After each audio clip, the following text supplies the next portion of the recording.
Salut, alors là voilà, pour ceux qui aiment, c'est la bonne nouvelle. Il y a une revue de la semaine. Il y a 15 jours, comme ça, je vous avais dit que je n'étais pas sûr de le faire, d'en faire d'autres, parce que bon, j'étais plutôt épuisé. Et puis on était entré dans le mois de juillet et dans la session extraordinaire du Parlement. Et je me disais que l'essentiel de l'information, elle serait dans le Parlement, dans la bataille qui s'y mène et qui s'y mènerait. Et c'est bien ce qui s'est passé. Et je dois dire que on est tous très fiers du nouveau groupe Insoumis. Bon, ils sont 75, mais ils se sont très bien débrouillés pour se partager le travail. Ça, c'est pour les aspects fonctionnels, mais aussi parce qu'ils ont été brillants. Ils ont fait entendre la parole, la pensée, l'action de l'insoumission. Bon, allez, c'est la 153e revue de la semaine. Et maintenant, toc, ben, c'est le générique.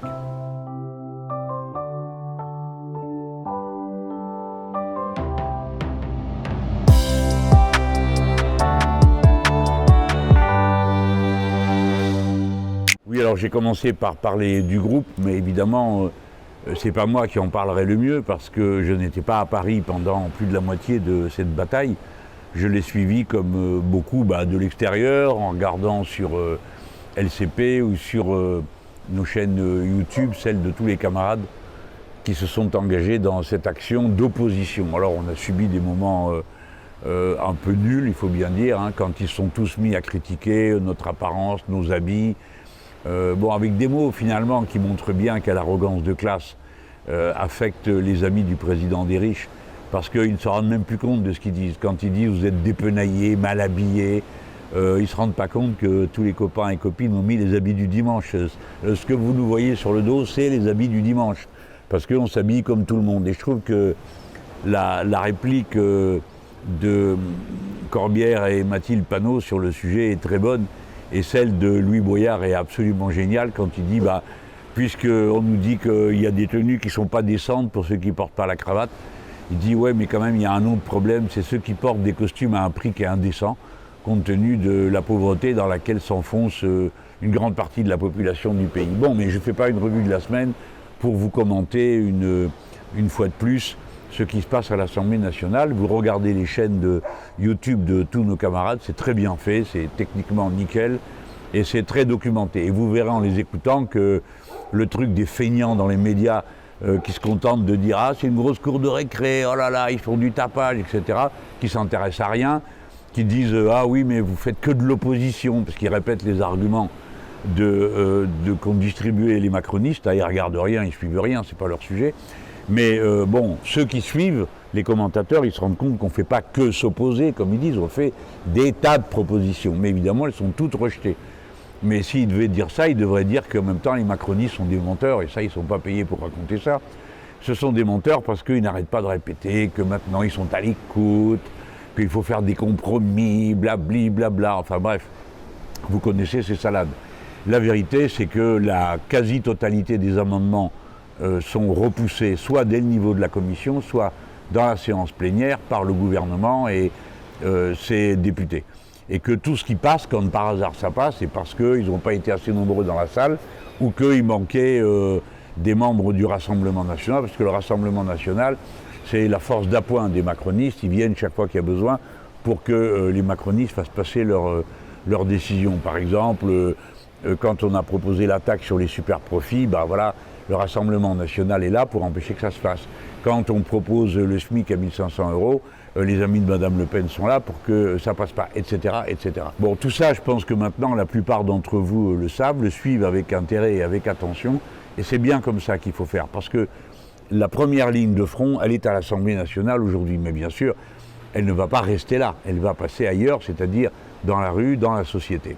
Moi, je vais vous parler de ce que j'ai fait ici, en Amérique latine, pendant les 15 jours qui viennent de s'écouler. J'ai traversé, on peut dire traversé parce que je suis resté nulle part très longtemps, le Mexique parce que c'était pour moi le point d'entrée sur le continent. Ensuite, du Mexique, je suis passé au Honduras, puis du Honduras en Colombie, et de ces deux Colombies que s'arrêtera mon travail politique dans cette séquence-là. Alors, je vous parle d'abord des trois pays. Ces trois pays qui sont, un vient de remporter une victoire électorale, c'est Andrés Manuel López Obrador, le président du Mexique, avait remis son titre de président en jeu par un référendum révocatoire. Et c'est pas un événement banal qu'un président dise bah, écoutez, si vous voulez, je m'en vais, vous avez qu'à voter et je m'en irai. Ou bien vous votez que je ne dois pas m'en aller et je reste. Alors l'opposition de droite a immédiatement, évidemment, c'est normal, hein, c'est une opposition, donc elle s'oppose, a évidemment protesté en disant c'est un plébiscite. Bah oui, par la force des choses, hein, c'est à ça que ça tourne. Mais la vérité, c'est qu'ils n'ont pas eu le courage de dire bah, faut voter qu'il s'en aille. Pourquoi? Bah, parce que la cote de popularité du président AMLO, Andrés Manuel López Obrador, elle est top, c'est 70% d'avis favorables. Donc ils ont appelé à s'abstenir, à ne pas aller voter.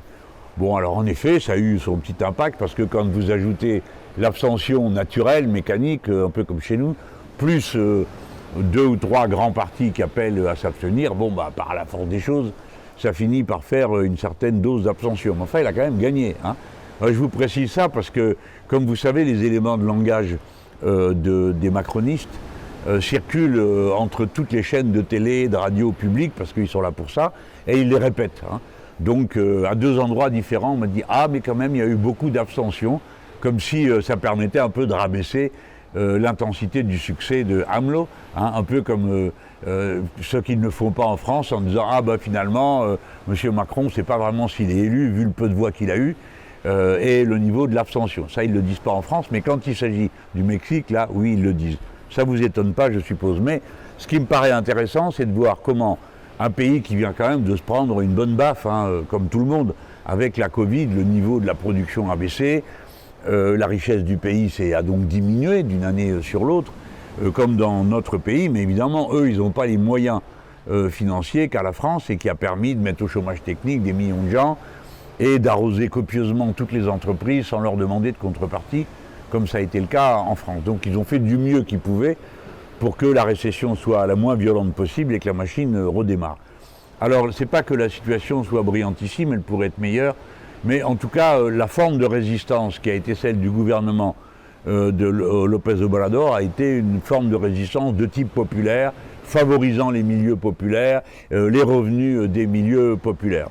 Alors ça c'est pour le Mexique, et en vérité je voulais voir, parler avec mes amis du parti majoritaire Morena, pour savoir comment ils s'organisent. Eux, ils évoluent maintenant, ils étaient en mouvement, ils passaient une forme plus proche du parti, mais bon, c'était pas ça mon sujet. Mon sujet là-bas, c'était de voir comment eux analysaient leur succès au référendum révocatoire. Et ça tient, vous voyez, autant aux circonstances sociales qui sont plutôt favorables pour les pauvres gens, du fait du gouvernement de López Obrador. Il faut imaginer qu'il a augmenté le SMIC de 85%, c'est pas rien, comme décision qui a été prise par lui. De même qu'il y a d'autres grandes décisions qui ont été prises, comme l'interdiction des OGM dans tout le pays, et la mise en route d'un plan pour interdire les pesticides également.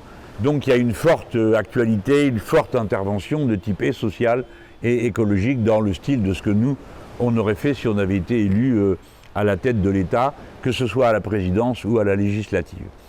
Alors je voulais voir tout ça, voir comment ça se passait, quel était l'état d'esprit. Ils sont dans une situation que je viens de décrire, donc ça nous intéresse de voir que même quand c'est très difficile, un pouvoir populaire, un pouvoir venu de la volonté du peuple, eh ben, il reste un pouvoir qui est populaire et qui gagne les élections quand ils en déclenchent. De là, je suis passé au Honduras. Alors là, c'est une toute autre paire de manches. Le Honduras, c'est un petit pays, ça va de soi. Et on a créé avec le Honduras des liens de camaraderie, parce qu'en 2009, il y a eu un putsch contre le président à cette époque, qui s'appelle Manuel Zelaya. Et donc en abrégé, ça donne MEL. Et le coup d'État a été fait avec une singulière violence, parce qu'il était totalement improbable qu'il y ait un coup d'État. Pourquoi? Parce que Zelaya était membre du Parti libéral. Alors libéral, ici en Amérique latine, ça ne veut pas forcément dire la politique libérale économique, hein. C'est au sens ancien du terme, c'est-à-dire ceux qui défendent les libertés publiques. Pratiquement c'était les partis indépendantistes des guerres d'indépendance. Bon, voilà ce que c'est que le libéralisme ici. Mais enfin, on utilise aussi le mot néolibéral pour parler de la politique économique qui s'applique par exemple en France avec M. Macron, et partout il y a des gens comme ça, hallucinés par la politique du marché. Bref, ça s'est passé en 2009, le coup d'État. Et pourquoi il y a eu un coup d'État? Parce que le président Zelaya avait fait une politique très sociale, il avait augmenté le SMIC, il avait augmenté les bourses des étudiants, et il se dirigeait vers la convocation d'une élection constituante. Alors ça, la droite et les milieux militaires réactionnaires, non, c'était trop. Et aidés par les États-Unis d'Amérique, ils ont monté un coup d'État. C'est le coup d'État contre la 4e urne, parce qu'il y avait 3 urnes pour faire les autres élections. Et puis il y en avait une 4e, c'était pour décider la constituante. Et ça, bon voilà, à partir de là, le coup d'État a eu lieu, avec des méthodes bien pourries comme d'habitude. Lui, Zelaya s'était sauvé à temps. Il était enfermé dans une ambassade, et devant l'ambassade, les autres ont mis d'immenses haut-parleurs qui pulsaient toute la journée des sons qui rendaient la vie absolument impossible à ceux qui étaient dedans. Et donc il a pu quitter le Honduras avec d'autres amis et camarades, et ensuite essayer d'y revenir, parce qu'il ne voulait pas partir, il y était contraint, il n'a jamais démissionné. Pourtant les Nord-Américains avaient laissé entendre qu'il était d'accord pour démissionner. Évidemment, le gouvernement français s'était pas montré particulièrement courageux, il avait pris acte de la situation. Vous voyez le genre, hein, tuez qui vous voulez, c'est pas nos affaires. Et de facto, Zelaya a essayé de revenir. Ce qui est intéressant à savoir, c'est que dans l'avion où il essayait de revenir, il y avait l'une des nôtres, hein, en l'occurrence Raquel Garrido, qui participait d'une délégation internationale qui était quand même drôlement intéressante, parce qu'il y avait la présidente de l'Argentine, le président du Venezuela, et si mes souvenirs sont bons, aussi quelqu'un du Brésil. Et donc il y avait une insoumise, et pas n'importe laquelle, qui était là aussi pour participer à cette tentative pour revenir au pouvoir en simplement revenant dans son pays. Ça n'a pas fonctionné, et il a fallu attendre des années avant qu'ait lieu à nouveau une élection, trichée mais à mort, hein, genre coupure d'électricité pendant je ne sais pas combien d'heures, et puis tout d'un coup l'électricité est rétablie, et alors que Xiomara Castro, qui était la candidate, notre candidate, était en train de gagner, tchoc, ça s'est retourné, vous voyez le genre? Pareil, alors en Europe, hein, motus et bouche cousue, les grands bêlants en cadence contre le Venezuela et Cuba, là, ils n'avaient rien à dire. Hein. Que l'électricité soit coupée, que le résultat soit truqué, pour eux, c'est pas leurs affaires. Enfin, bon, ça vous étonne pas, vous qui m'écoutez, vous savez quel mépris nous avons pour à la fois ce type de médias qui empêchent de penser, qui transforment les informations, ce type de dirigeants politiques qui sont des lâches, et qui ne critiquent que les régimes favorables ou qui essayent d'être favorables aux travailleurs.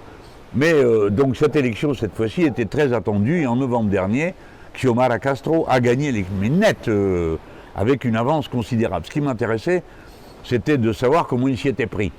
Et voilà comment ils s'y sont pris, avec un courage absolument incroyable, hein, parce que depuis 2009, ça tue, mais en cadence, hein, et à grande échelle, ça tue et ça tue encore. Qui ont tué, bah, évidemment, ce qu'on appelle les leaders sociaux, c'est-à-dire ceux qui sont des responsables de quartier, qui sont responsables d'assemblées citoyennes, les syndicalistes et les jeunes. Ils tuaient beaucoup les jeunes pour, en quelque sorte, quasiment se débarrasser de la génération montante. Parce qu'il y a leur grande angoisse, c'est que, bah, évidemment, la gauche continue à travers la génération montante. C'est pourquoi, pour nous aussi en France, c'est si important, la jeunesse du commando qui dirige le groupe à l'Assemblée nationale des Insoumis, parce que c'est la garantie qu'une énorme expérience politique est en train de s'accumuler, en plus de celle qu'ils avaient déjà. Il y a parmi eux quand même une bonne dizaine ou une bonne quinzaine de dirigeants qui sont à la trentaine, hein, entre 30 et 40, et puis il y a des plus jeunes, des à peine plus âgés, mais enfin, toutes les générations sont représentées, et ça c'est un super bon signe pour la suite, notamment le fait que les femmes jouent un tel rôle de direction dans notre groupe. Bah, eux, ils ont le même sujet. Alors c'est clair que quand on arrive sur place, on voit la différence entre la génération de la présidence, Xiomara Castro, et les plus jeunes dirigeants, notamment le vice-chancelier de la République du Honduras, et puis d'autres qui sont des gens plus jeunes, plus tournés vers une intégration aussi profonde que possible entre les thèmes écologiques et les thèmes sociaux. Ah, ça, c'est ce que nous avons comme culture commune. Si vous voulez qu'on ne fasse pas un chapitre écologique à l'intérieur du programme, mais qu'on parte des biens communs, de leur protection, de leur définition, parce qu'il faut savoir qu'est-ce qu'on met dans les biens communs, et notamment si on y met les services publics, et dans ce cas lesquels, pour bien comprendre comment nous organisons notre pensée. La planification écologique est dorénavant un mot d'ordre à peu près généralisé dans la nouvelle gauche latino-américaine, en tout cas celle qui surgit en ce moment. Et puis quelques autres thèmes, bon, ils sont intéressés par le concept de la règle verte et ainsi de suite. Bref, ici ça profite pas mal aussi du travail culturel, théorique que nous avons fait en Europe. Mais on continue, nous, à être en demande. Hein, c'est pareil, on n'est pas venu leur dire ce qu'il fallait faire. D'ailleurs, des fois, ils m'ont demandé, hein, dans des réunions, ou bien des journalistes qui sont un peu tordus, alors, est-ce que vous croyez qu'il faut faire ci ou ça? Ben moi, je dis, écoutez, moi je passe. Je suis là 3 jours. Et vous, monsieur, vous êtes un observateur politique. Et vous, madame, vous êtes une militante. Bon, et vous me demandez à moi ce qu'il faut faire. Comment moi, je vais le savoir si vous ne le savez pas, alors que vous vivez ici. Bon, c'est un peu une blague, hein, mais ça permet aussi de refuser le rôle traditionnel du donneur de leçons qui arrive d'Europe pour expliquer, au nom de sa grande théorie, ce qu'il faudrait faire. Donc ce que j'ai beaucoup regardé, c'était les structures pour faire face, comment ils ont fait pour faire face à la dictature et finalement gagner l'élection, mais clair et net, hein, genre 60%. Eh bien, la structure de base, c'était des assemblées citoyennes qu'ils appellent des assemblées de résistance. Alors soit c'était de la résistance par quartier, soit c'était une résistance thématique. Alors, résistance dans les milieux hospitaliers, résistance dans les milieux éducatifs, etc. Mais c'est un pays, si vous voulez, qui a été saccagé par le néolibéralisme. Mais ça vaut mieux que ça vous tienne lieu de leçon, les amis, moi je vous le dis gentiment. Mais il y a quand même beaucoup de naïfs parmi les copains. Ils pensent qu'à un moment ou à un autre, les libéraux arrêtent. Mais non, ils n'arrêtent jamais. Hein. Ils nous demandent à nous d'arrêter. Ah, vous devez faire des compromis, tout ça, mais eux, ils n'en font aucun. Donc, si vous voulez, au Honduras, ça a été le pillage à partir du coup d'État, le pillage. C'était tellement gros, tellement nul, le lien avec le narcotrafic tellement évident, que le précédent président, celui avant Xiomara Castro, celui qu'on a battu, hein, celui-là, il est en prison aux États-Unis d'Amérique parce qu'il est impliqué dans le narcotrafic. Ça veut dire qu'à l'époque, le gouvernement de ce pays, contre lequel l'Europe n'avait rien à dire, contre lequel la France n'avait rien à dire, contre lequel tous les beaux esprits qui d'habitude passent leur vie à charger Cuba et Venezuela n'avaient rien à dire. Le président de ce pays-là était un narcotrafiquant. Inutile de vous dire qu'à partir de là, il n'y a eu aucune résistance au narcotrafic et qu'à l'inverse, les politiques de privatisation ont permis d'être une grosse lessiveuse d'argent sale. Et quand je dis qu'ils ont tout privatisé, je répète, tout. Pour vous donner une idée de l'imagination débordante de ces gens, à un moment donné, ils ont vendu des bouts de territoire. Et dans ces bouts de territoire, eh bien, les compagnies multinationales qui les achetaient ont le droit de faire fonctionner les règles qui leur paraissent adaptées. Alors évidemment, il y en a quelques-unes auxquelles ils ne peuvent pas toucher, qui restent des règles d'État, mais toutes les autres, en quelque sorte, les multinationales font la loi.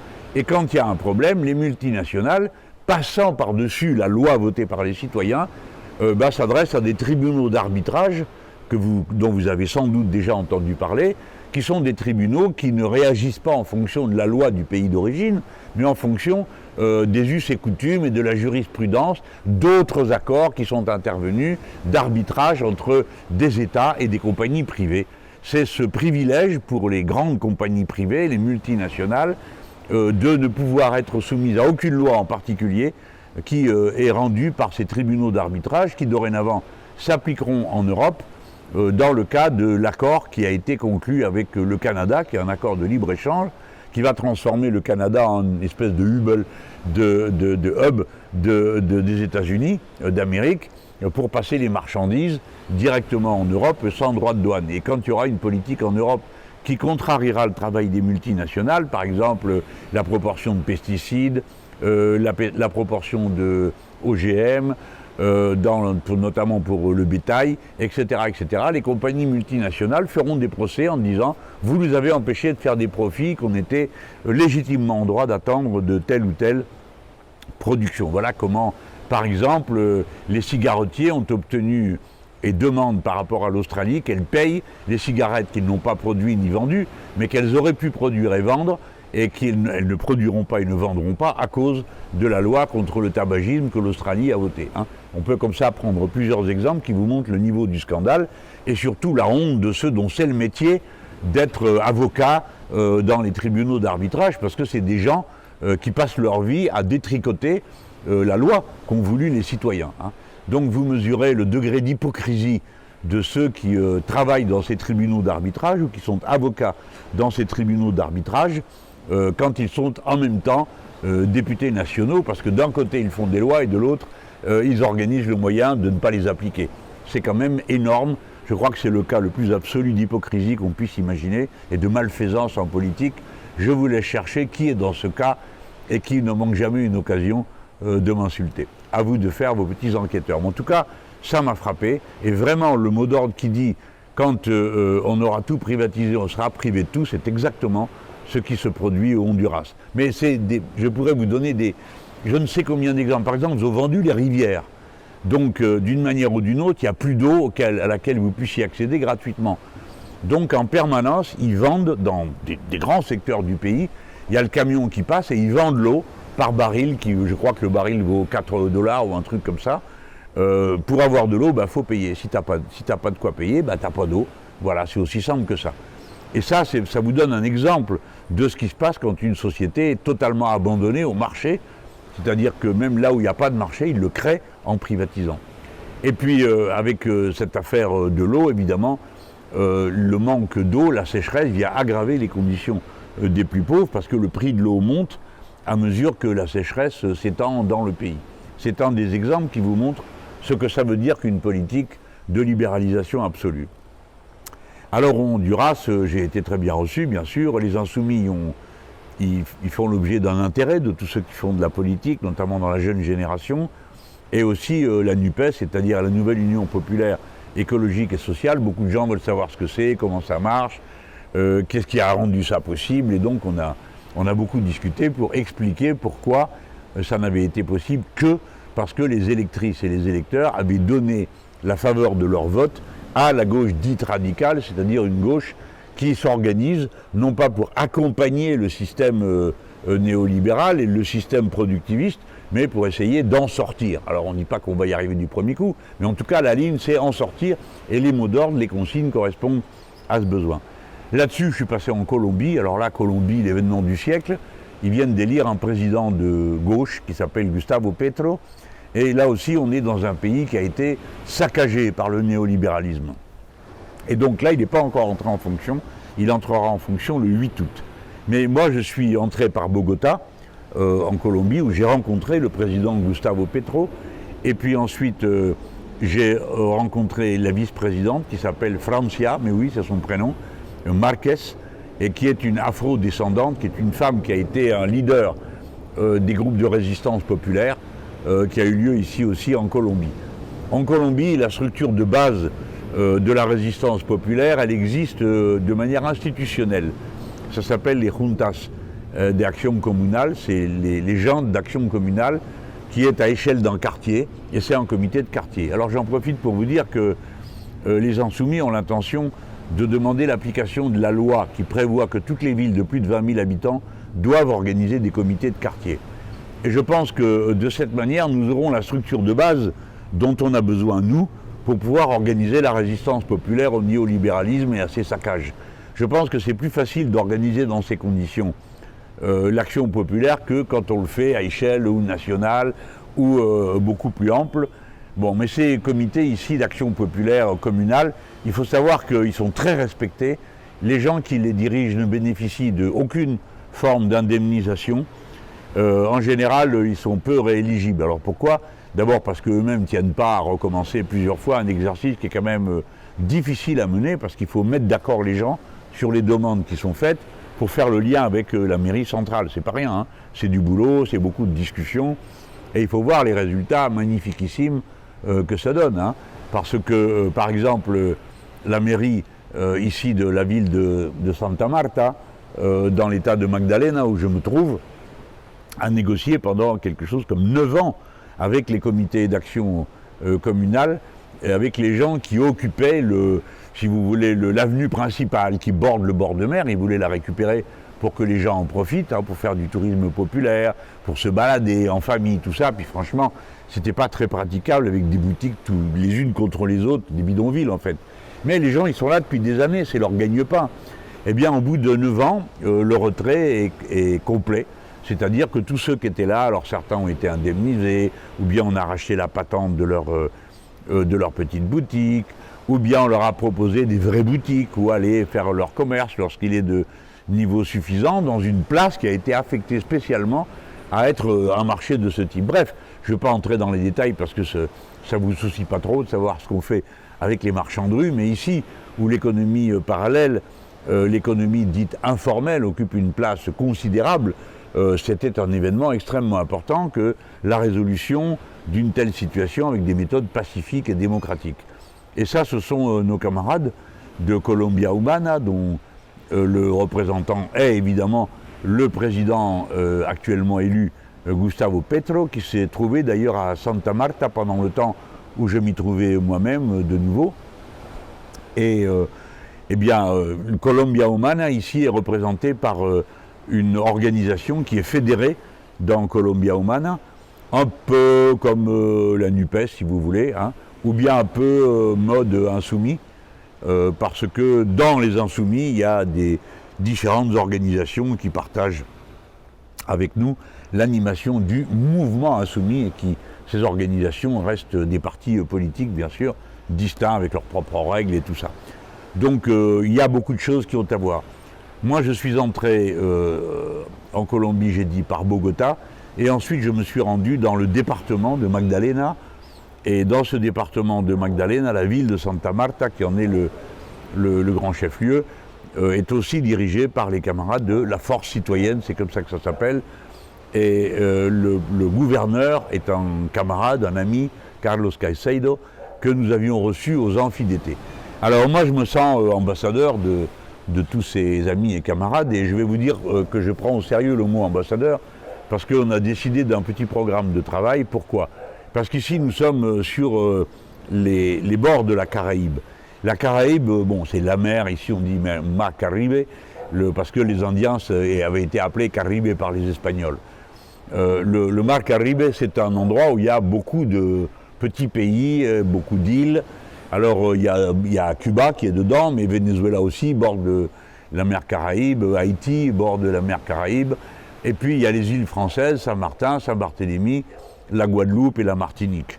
Donc la France est une nation des Caraïbes. D'ailleurs, elle participe, je m'empresse de le dire à tous ceux qui voudraient ensuite me faire des histoires, elle participe déjà, elle participe déjà à des organisations régionales en tant qu'observateur. Non seulement en tant qu'État-nation, la France, mais normalement, il y a des places qui y sont réservées pour la Martinique, la Guadeloupe, en tant que telle.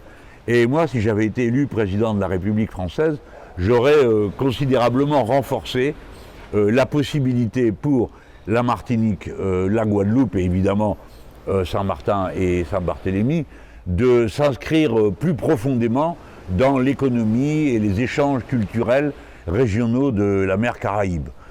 Quitte à prendre des dispositions particulières pour que ce ne soit pas la pagaille avec les règlements de l'Union européenne, mais en tout cas que les deux îles puissent pleinement, puissent totalement prendre leur part à la vie des Caraïbes et à la vie politique et à la vie économique des Caraïbes.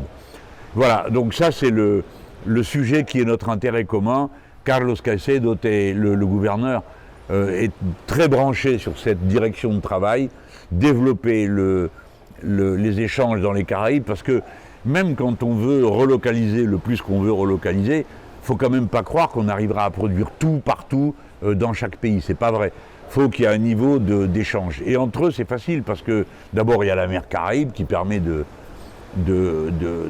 lier facilement les différents endroits, mais il y a aussi des habitudes alimentaires, culturelles, musicales, qui font un très haut niveau de créolisation.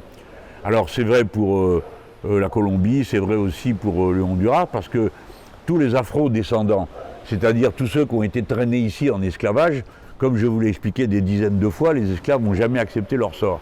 Et donc, dans des tas d'endroits, ils se sont évadés et constitué des cités d'esclaves libres. Ici, on les appelle palenques, parce que c'était des maisons sur pilotis, peu importe pourquoi, ça s'appelle palenque.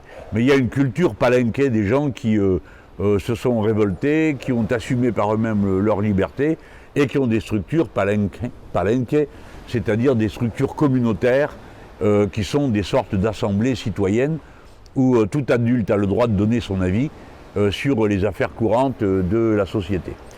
Donc si vous voulez, là on a un petit mélange. Alors pourquoi je vous parle des palenques ici? Parce que sur les territoires d'esclavage français, on appelait ça les nègres marrons, et c'est vrai dans tous les pays, partout où il y a eu de l'esclavage, les esclaves se sont eux-mêmes libérés dans des dizaines de cas, et notamment le cas le plus spectaculaire, c'est celui d'Haïti, où les esclaves libérés, y compris ceux qu'on avait remis dans l'esclavage du fait des décisions de Napoléon, et notamment des officiers de l'armée française, qui étaient des enfants ou des esclaves eux-mêmes qui avaient été libérés, eh bien ont été remis dans l'esclavage.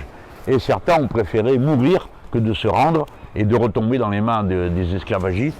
C'est le cas notamment à la Martinique et à la Guadeloupe, où certains se sont fait sauter avec leur garnison lorsque une bataille était perdue. Mais à Haïti, la bataille a été gagnée par Toussaint Louverture, qui a battu les armées de Napoléon, qui avaient été envoyées là-bas en Haïti pour rétablir l'esclavage. Ce pauvre Toussaint Louverture est mort de froid, d'isolement, de désespoir, après qu'il ait été déporté au fort de Joux, dans le Jura, sur une forteresse réputée imprenable, et qui était horrible du point de vue du climat. Imaginez-vous un gars qui arrive d'Haïti et qui est enfermé là-dedans, donc il n'y a pas survécu bien longtemps. Et moi je m'honore d'avoir fait ériger une statue à Toussaint Louverture, une statue de plein pied, en bronze, qui est à Massy, à l'époque où le maire s'appelait Claude Germont, c'était un socialiste, et où moi-même j'étais le maire adjoint à la culture et conseiller général de la ville, mais ça remonte à la Saint-Glinglin.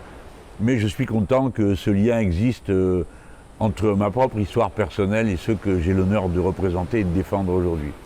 Alors bon, la Colombie, on a beaucoup discuté de l'articulation qui est ici obsessionnelle entre libération de l'environnement des saccages productivistes. C'est pas simple quand vous êtes un pays qui a du pétrole ou du charbon de dire bah on le sort pas parce qu'on va tout gâcher, tout saccager. Mais c'est pas simple du tout de prendre des décisions pareilles.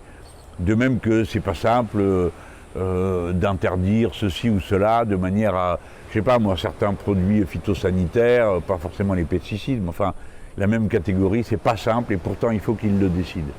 Ils sont donc dans cette phase préparatoire de l'installation au pouvoir de Gustavo Petro, donc on va regarder tous ça avec beaucoup d'attention, beaucoup d'amitié. Alors il faut voir les gars ici, hein. Je vois la presse, elle est à peu près comme chez nous, c'est-à-dire qu'elle est vraiment pas là pour informer.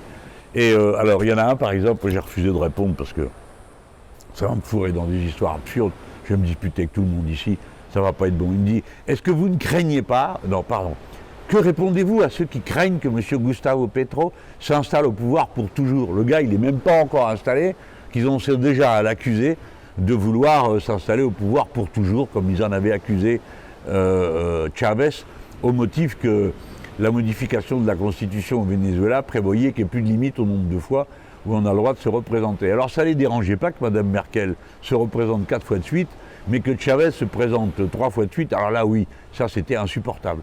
Que Tony Blair ait été élu 3 fois de suite, non, c'était pas un sujet. Mais bon, vous avez compris, comme toujours, c'est le double langage, le deux poids, deux mesures, et l'hypocrisie absolue, totale, et la perfidie du système médiatique qui emballe de produits vénéneux tout ce que nous faisons ici et ailleurs, notamment en France. Je vous ai parlé des moments politiques, je les ai un peu survolés, parce que j'ai pensé que si j'entrais dans le détail, ça risquait d'être saoulant. J'en reparlerai bien sûr, vous me connaissez, je m'instruis, je publie sur mon blog une note tous les 2 jours qui donne quelques idées générales de ce que je vois ici. Et j'achève en évoquant 2 autres sujets qui ont fait partie de mon voyage. C'est les moments de culture. Je suis allé voir, moment suprême, la maison de Garcia Marquez, la maison natale. Alors pour ceux qui ont lu le livre qui s'appelle Vivre pour la raconter, qui dit ce qui compte, c'est pas le passé, c'est pas ce dont on se souvient, c'est comment on s'en souvient pour le raconter. Je crois que c'est super vrai. Je crois que c'est vrai. Et celui qui interroge sa mémoire, c'est qu'en l'interrogeant, il la modifie. Donc ça a été un moment superbe qui m'a été donné d'aller voir cette maison. J'espère que ça vous apprenne grand-chose sur le livre lui-même. Sinon, ce que vous apprenez, c'est terrible parce que ça vous dit toute la partie qui dans Garcia Marquez n'est pas du tout inventée, qui n'est pas du tout magique, mais qui a à voir avec les lieux, avec sa propre existence, notamment pour le livre que je vous recommande à tous de lire cet été si vous ne l'avez pas encore lu, c'est 100 ans de solitude, qui est un chef-d'œuvre de la littérature mondiale du XXe siècle et qui sans doute a pesé très lourd pour valoir à Garcia Marquez le prix Nobel de littérature. En tout cas, moi, c'est lui que je cite, Garcia Marquez, en ouverture de mon livre L'ère du peuple et de la révolution citoyenne. Je vous jure que si vous lisez ça, 100 ans de solitude et allez après L'amour au temps du choléra, vous serez absolument enchanté et vous aurez passé un joli moment de vacances à lire ça. L'autre événement, il était de type commémoration. Je m'intéresse beaucoup à la présence des Français en Amérique latine dans tous les processus de libération nationale qui ont donné les indépendances. Ce n'est pas le moment pour moi que je vous raconte ça là, peut-être que j'y reviendrai, mais les Français sont directement partie prenante, ainsi que la Déclaration des droits de l'homme qui a valu quand même 12 ans d'enfermement à l'homme Antonio Nariño, qui les avait traduits en espagnol, avant d'être déportés, exilés, et de revenir et de participer aux luttes d'indépendance. Évidemment, la figure centrale des luttes d'indépendance, c'est Simón Bolívar, le Libertador, qui disait « Ne m'appelez pas Libertador, appelez-moi juste bon citoyen, et avec ça, ça me suffira ». Donc nous avons rendu un hommage au mausolée de Simón Bolívar. Il faut savoir que Simón Bolívar, 2 fois, était en contact très direct avec les Français. Alors, outre le fait qu'il est venu en France, qu'il aurait participé au sacre de Napoléon, qu'il n'aimait pas, parce qu'il n'aimait pas l'Empire, mais Simón Bolívar a été sauvé par un homme appelé Bido lorsqu'il allait se suicider après une bataille perdue. Il était en Haïti, et c'est cet homme qui le dégage de l'encerclement où il était sur une plage, et donc Simón Bolívar, qui s'apprêtait à se suicider, a renoncé à se suicider pour se sauver et continuer la lutte. Alors il a continué la lutte jusque-là, jusqu'à cette ville de Santa Marta, et il est allé dans une finca à côté, une ferme qu'il a accueillie, c'est un Anglais qui l'a accueilli, et le dernier médecin qui l'a soigné et essayé de l'accompagner, cet homme qui mesurait 1m64 ne pesait plus que 35 kg. Il était atteint d'une phase aiguë de la tuberculose. Il est certain qu'il avait aussi la malaria au même moment. Alors ça fait beaucoup pour un seul homme qui avait déjà eu la fièvre jaune par-dessus le marché. Donc il était totalement affaibli et il est mort dans les bras de son médecin français. Si bien que par les idées, nous avons été en fraternité avec Simón Bolívar, parce que c'était les idées de la Révolution française qu'il a illustrées, pas copiées, ça n'a pas de sens, il les a illustrées, il les a fait vivre autour du concept d'indépendance. Pour la première fois, on a fait un dépôt de gerbes qui était le triangle rouge sur fond vert. Le triangle rouge, vous le connaissez tous maintenant, mais il nous a semblé que c'était important de mettre ce triangle rouge, d'abord parce que moi je viens là, je ne suis plus député, donc je ne suis plus comme avant, je me sentais tout le temps partout le représentant qualifié, ayant droit du peuple français. J'ai choisi de ne pas être candidat à la députation. J'ai été heureux que dès le premier tour de l'élection présidentielle, les Marseillais m'aient donné 55% des voix dans la circonscription, et maintenant je suis passé à un autre temps de mon engagement politique. Donc je me suis dit, ce que je vais faire, c'est qu'on va mettre la bannière des Insoumis, c'est ce qu'on a tous au col, et c'est la lutte contre la domination nazie, c'est donc la lutte contre le racisme qui est tellement important pour bâtir la lutte contre l'esclavage, le souvenir de cette lutte et de cette liberté, etc. Vous connaissez tout ça. Mais c'était un super moment parce que j'ai été accompagné du gouverneur de ce département de Magdalena, et c'est sur l'hymne de la Marseillaise qu'on a été déposé notre magnifique triangle rouge. J'étais très fier de pouvoir le faire et d'évoquer ensuite les grandes figures, les principales, parce que sinon j'aurais lu une liste kilométrique, de Libertador, qui était directement influencé par les idées de la Révolution française. Et nous avons fait quelque chose que moi j'aime beaucoup faire quand je suis en Amérique latine, c'est-à-dire l'appel des Français qui ont participé à ces luttes de libération nationale. Et puis quand le nom est donné, on crie présent, présent, et à la fin on dit présent et pour toujours. Moi j'aime bien faire ça parce que ça rappelle les noms des nôtres qui ont été engagés dans le combat. Je l'ai fait en Argentine pour tous ceux qui ont lutté contre les dictatures, celle de Viola et celle de Videla. Et puis je l'ai fait ici en appelant des gens qui sont morts depuis 2 siècles. Mais bon, c'est un plaisir de pouvoir appeler Pierre Labattu, etc., etc. J'ai été content de partager ce petit moment avec vous. J'espère qu'il vous aura intéressé. J'y reviendrai sans doute si vous le souhaitez. Notamment, je ferai peut-être un petit film sur cette influence des idées des Lumières. Ici, on appelle ça la illustration, de tout le courant encyclopédique. Bon, voilà. Parce que ça fait plaisir de voir que nous n'avons pas fait une révolution française pour les Français, nous l'avons fait au nom de principes universels. Par conséquent, on ne peut accuser personne de nous avoir copiés, parce que précisément, ce n'est pas français, c'est universel, et c'est universaliste que cette déclaration des droits de l'homme. Voilà, et ben je vous dis à bientôt. Le soir tombe ici sur la mer Caraïbe, et vous devez vous en rendre compte à la luminosité qui baisse. Si vous avez aimé, vous pouvez mettre des petits pouces bleus, ça nous donne le moral. Et cette fois-ci, c'était pas Antoine qui filmait, parce que vous savez quoi ? Maintenant, Antoine, il est député, donc il n'a pas le temps de faire ce film. Il ne m'a pas accompagné, il est là-bas à l'Assemblée nationale. Et l'autre jour, il a fait un super discours sur Maximilien Robespierre. Il est allé pour l'anniversaire de son assassinat à Robespierre, hein, pas à lui, Antoine Léaumont, là-bas à Arras. Voilà, alors c'était Paola, cette fois-ci, qui a installé tout notre truc pour qu'on puisse faire cette petite revue de la semaine. Au revoir.